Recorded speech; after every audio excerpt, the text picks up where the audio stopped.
Kira itu adalah bentuk serangan balik yang dilakukan oleh Jokowi kepada PDIP karena PDIP secara resmi telah mengeluarkan Jokowi dan keluarga besarnya tak lagi menjadi bagian dari partai yang Karena PDI juga mulai membaca bahwa sebetulnya secara alami pamor dan powernya Pak Jokowi itu yang menurun. Itu Jokowi dan PDIP saling sindir. Masa nggak berani tatap muka, guys? Selama ini kita selalu mendengar kisruh yang terjadi antara Pak Jokowi dan juga PDIP.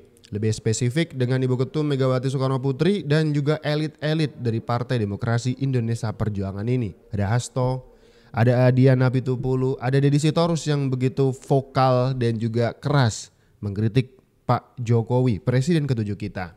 Tapi belum pernah ada face to face, ada pertarungan yang nyata, debat atau diskusi gitu kan, yang secara face to face, head to head itu bisa kita nikmatin, kita bisa lihat begitu. Belum pernah ada pertemuan gitu antara Pak Jokowi dan juga Ibu Mega. Ini berani nggak kira-kira buat tatap muka gitu? Jokowi dan PDIP saling sindir. Masa nggak berani tatap muka? Guys, hubungan antara Jokowi dan PDIP makin panas banget nih. Jadi, kemarin itu kan Jokowi ngaku masih pegang kartu anggota. Tapi langsung ditolak tuh sama Hasto, sekjen PDIP. Dan bilang, Jokowi beserta keluarga itu bukan bagian dari PDIP lagi. Nah, yang bikin makin seru nih, Jokowi balas loh sindiran Hasto itu sambil bilang, kalau artinya tuh partai perorangan. Wah, maksudnya Jokowi apa ya guys? Kok partai perorangan? Apa partai milik Megawati maksudnya? Tapi, banyak yang menilai juga, maksudnya partai perorangan ini tuh Jokowi dan keluarganya guys. Jadi yang gak ikut partai manapun, tapi Jokowi jadi partai perorangan. Emang bisa ya? Kalian setuju apa gak nih guys kalau Jokowi itu partai perorangan? Ya setuju aja sih. Misalkan kita ukur dari kemampuan Joko Widodo dengan partai PDIP itu bisa head to head, iya. PDIP itu dibantai seorang diri oleh Joko Widodo begitu. Jadi kalau misalkan kita sebut atau kita timbang kekuatannya, satu partai, segitu banyak orang dengan Ibu Megawati Soekarno Putri, ada elit PDIP, ketua DPP yang sekian banyak ya kan, dan kader-kader PDIP sekian banyak, itu cukup melawan Joko Widodo sendiri bisa diatasi gitu. Jadi kalau misalkan ini ngukurnya sebuah kekuatan gitu, ini adalah cerita yang apa istilahnya agak dramatis begitu. Partai musuh satu orang Jokowi aja cukup gitu. Jadi bisa jadi statement itu artinya begitu, partai perorangan Jokowi itu partai perorangan gitu.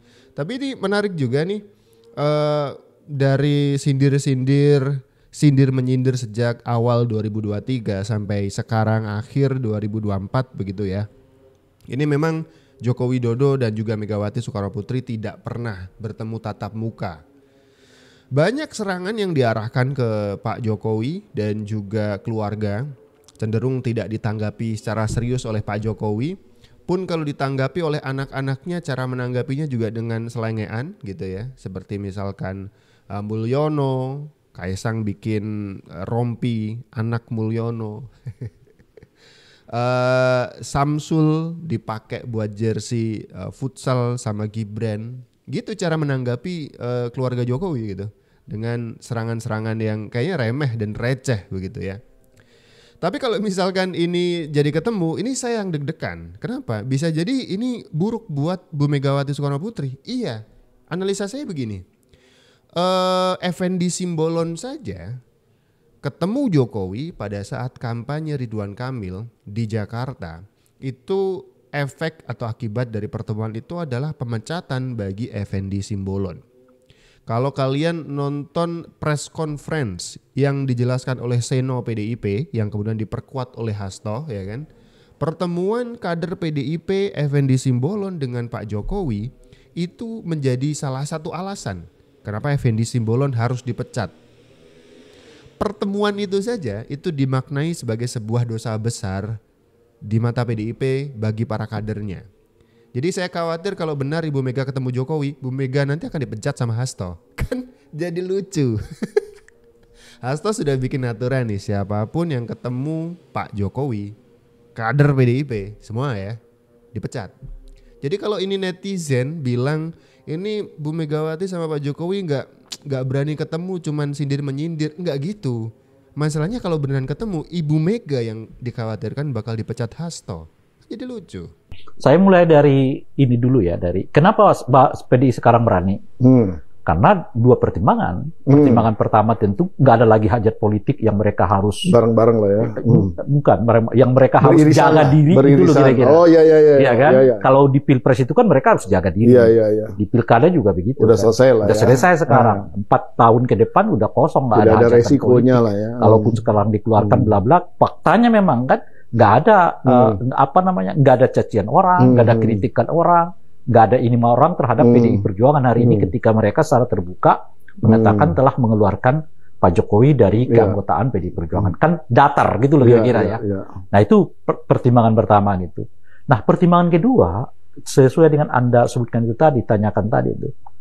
Karena PDI juga mulai membaca bahwa sebetulnya secara alami pamor dan powernya Pak Jokowi itu ya menurun. Itu persoalan alami aja. Iya. Nah dari mana itu bisa ditemukan? Justru dari hasil pilkada. Gitu kira-kira tuh kan di pilkada ini ya setidaknya di Jakarta ya udah dikatakan begitu ya untuk sementara satu putaran ya. Satu putaran gitu. Oke, setidaknya di Jakarta.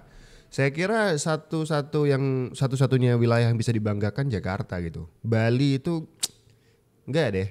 Tapi kalau misalkan mau ditimbang, kalah dengan Joko Widodo di Jawa Tengah dan kemenangan atau dibanding kemenangan versus Joko Widodo di Bali, di Jakarta atau di tempat yang lain itu nggak sebanding.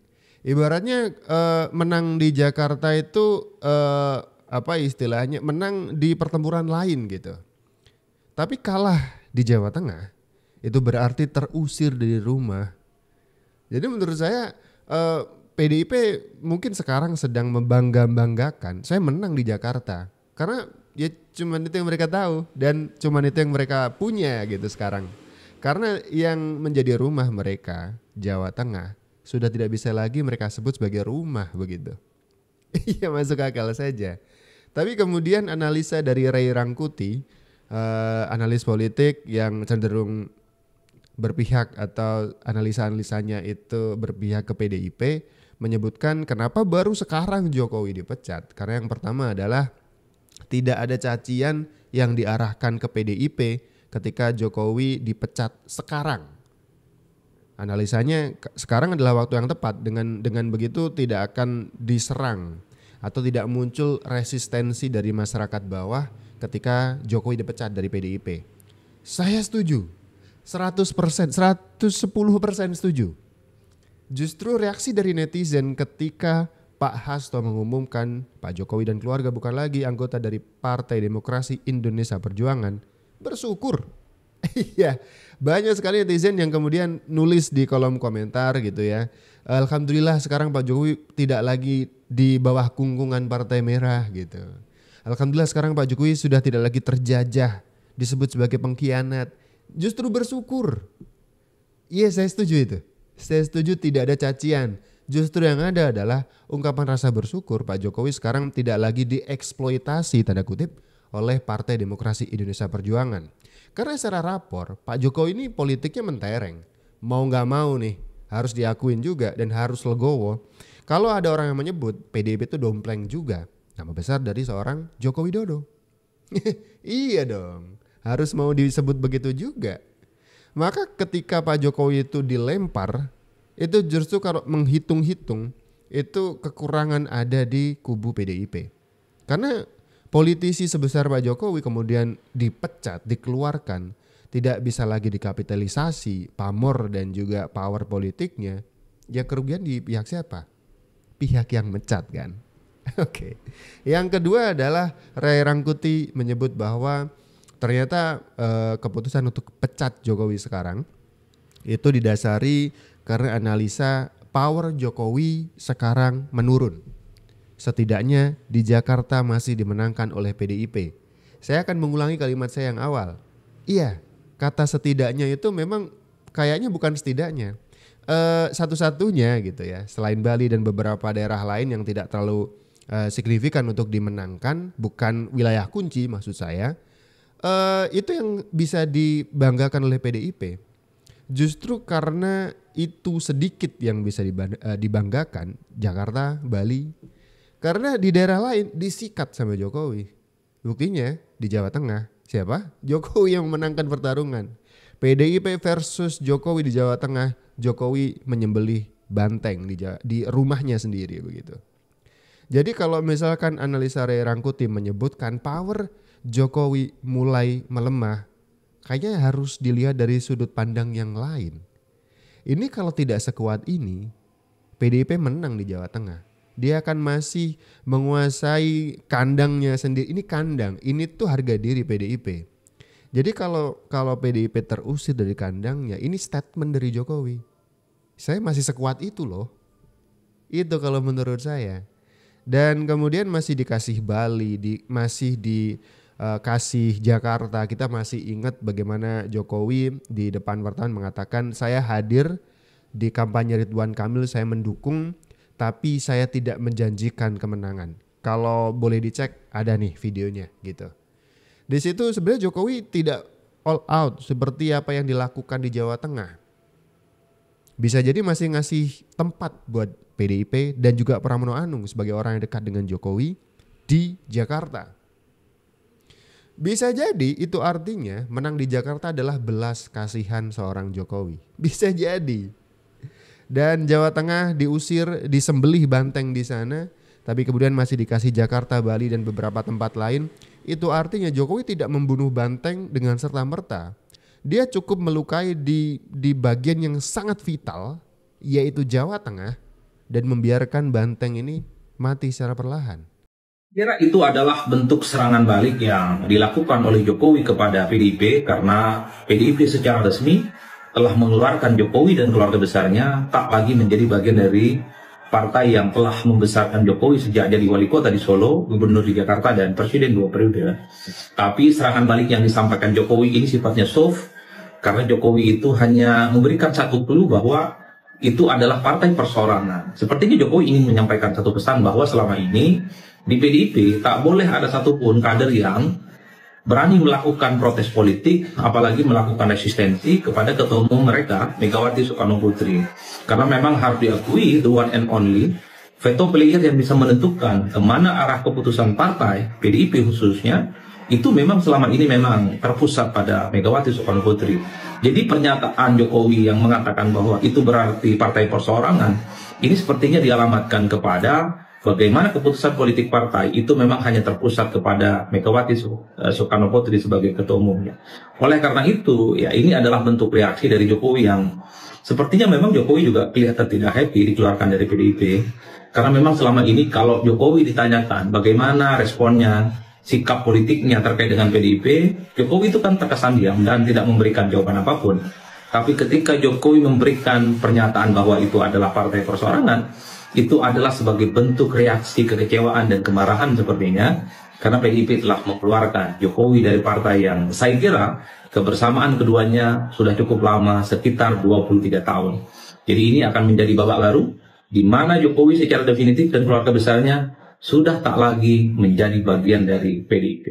Oke, ini analisa kedua nih. Maksud dari partai perseorangan bisa ditafsirkan bahwa Jokowi itu sedang menyindir secara halus PDIP itu bukan partai. Itu kayak kerajaan saja di mana rajanya satu, yaitu Ibu Ketum atau ratunya satu, Ibu Ketum Megawati Soekarno Putri.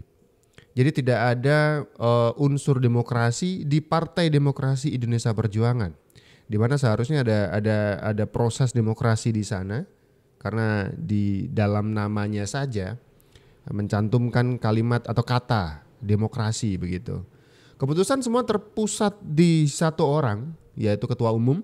Tidak terjadi proses demokrasi, kemudian semuanya terlihat seperti otoriter begitu. Itu mungkin sindiran dari Jokowi kepada partai PDIP. Bisa jadi. Jadi semuanya hanya domba-domba tersesat saja dan dibimbing oleh penggembalanya, yaitu Ibu Megawati Soekarno Putri. Gak boleh berpendapat. Disuruh ngiri-ngiri, disuruh nganan-nganan aja. Partai perseorangan.